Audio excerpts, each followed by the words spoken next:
SLBC వద్ద rescue operation 15వ రోజుకు చేరింది. నాగర్ కర్నూలు జిల్లా దోమలపేట సమీపంలోని శ్రీశైలం లెఫ్ట్ బ్యాంక్ కెనాల్ టన్నెల్లో జరిగిన ప్రమాదంలో చిక్కుకున్న మృతదేహాలు వెలికి తీసేందుకు రెస్క్యూ ఆపరేషన్ కొనసాగుతోంది. మృతదేహాలను గుర్తించేందుకు కేరళ నుంచి ప్రత్యేకంగా తెప్పించిన క్యాడవర్ డాగ్స్, ఎన్డీఆర్ఎఫ్ బృందాలతో పాటు తవ్వేందుకు అవసరమైన సామాగ్రితో 110 మంది టన్నెల్లోకి వెళ్లారు. మృతదేహాలను గుర్తించేందుకు రెస్క్యూ బృందాలు అనేక విధాలుగా కృషి చేసినా కార్మికుల ఆచూకీ లభించడం లేదు.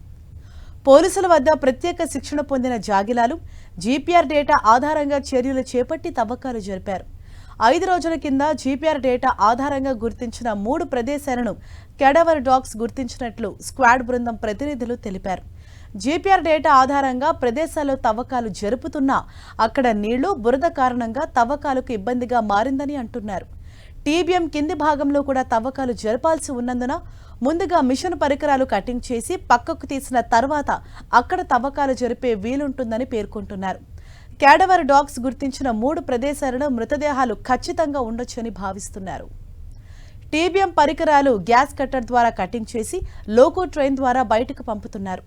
అయితే జియోలాజికల్ సర్వే బృందం 3 రోజులుగా మల్లెల తీర్థం, తాటిగుండాలు, పోసనగుట్ట అటవీ ప్రాంతాల్లో తిరిగి సర్వే చేశారు. సొరంగం వెళ్తున్న ప్రదేశాల్లో మరేమైనా నీటి జలాలు, మట్టి లూజ్గా ఉండటం, మరేమైనా ప్రమాదాలు జరిగే అవకాశాలు ఉన్నాయా అంటూ పరిశీలించారు. నేడు మంత్రి ఉత్తమ్ కుమార్ రెడ్డి టన్నెల్లో జరుగుతున్న సహాయక చర్యలను పర్యవేక్షించనున్నారు. అనంతరం రెస్క్యూ బృందాల ప్రతినిధులతో సమీక్ష నిర్వహించనున్నారు.